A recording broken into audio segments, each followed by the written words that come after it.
Hey, welcome back. I want to share another vital component to meetings that don't suck, because you don't want to run sucky meetings. You want to run meetings that suck a lot less, or that are actually enjoyable, that are engaging, and get your team focused and moving in the same direction. My name is Dr. David Arrington. I help leaders engage their team so they can hit their targets, and I primarily do this through one-on-one coaching and training. And today I want to talk to you about team engagement, again from the perspective of meetings, which most of us have way too many to go to. So, last point in this series, or at least the fourth point, is next steps. I talked about it at the very beginning as an agenda item that you'd have at the bottom. Let's talk about follow-ups and next steps. How about we do that? Bonus, right? So now what you want to do with next steps is you want to be really clear. During the meeting, you want to jot down what you expect people to be doing between now and your next meeting. You want to kind of just make notes of that. So at the end of the meeting, you can bring everyone back and say, okay, here's what I expect. You want to give at least 10 minutes for this section, because it's going to take time, depending on how many action items there are coming out of the meeting. It's going to take time to walk everyone through what your expectations are so that they're clear enough to actually be executed. So what you want to do is you want to have that written list, and you also want to have whoever's taking notes to go through their list to make sure you don't miss anything. And then you want to actually ask the group, did I miss anything? Are there any other action items I'm missing?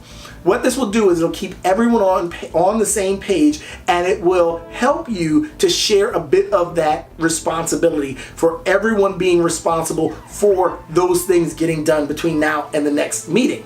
What you want to do specifically, though, when you're asking people for their next steps, is you want to say, Bob, you're going to be providing or bringing back to us a report on XYZ, and you want to say what you want that report to cover, how long they should take, and you want to set parameters in this. And I did an entire blog on setting clear expectations. You can go check on that. So I don't want to go too deep into that, but you want to make sure that when they walk out of there, they're clear. So after you share that, ask Bob, hey Bob, what did you just hear me say? And get Bob to give it back to you in his own words. This is why this section is going to take a little longer on your agenda, because you want to do this for everybody. And again, it's going to feel tedious, it's going to feel awkward, because they're grown-ups, they should know, and you said it. But oftentimes, the only person who's clear on what's expected after a meeting is the leader. The people who actually have to go execute these ideas aren't that clear, and they don't oftentimes feel comfortable enough to come up and ask you, oh yeah, by the way,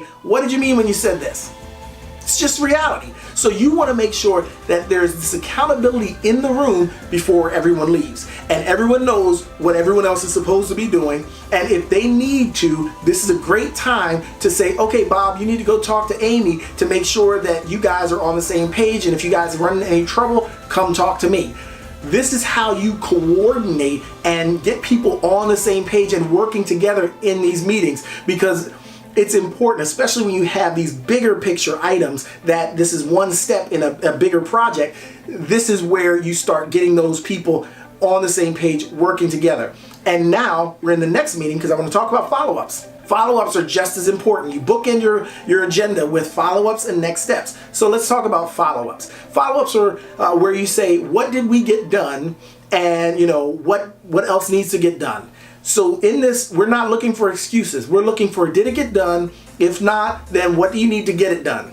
We're not looking for, well, this long drawn out diatribe about, the dog ate my homework and all that stuff. And I've sat through enough meetings where that happens, and the leader's like, okay, yeah, that makes sense. No, it doesn't make sense. You want to step back and say, okay, why didn't it get done? And this is another accountability loop you have. So you got one at the beginning and at the end, where you're saying, okay, tell me and everyone else here why you couldn't get it done. You don't want to put people on the spot where they feel like they're being intimidated or judged or beaten up. But you want to basically make sure that they are accountable. So you can't run 5 and 6 weeks not hitting your targets. When you see people are struggling with targets, that's a key for you to step outside with them after the meeting and say, how can I help you? What's going on? What's the problem?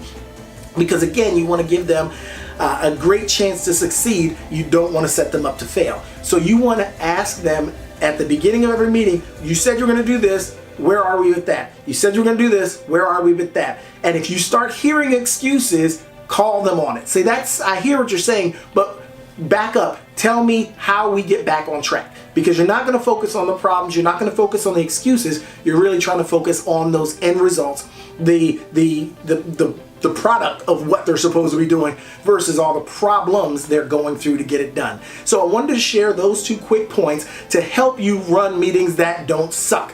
And if you have any ideas that you'd love to share, put them under this video or comment on the blog. Don't forget to get your productive meetings cheat sheet that we built for you that goes a little bit more in depth on all of this. Looks really nice too.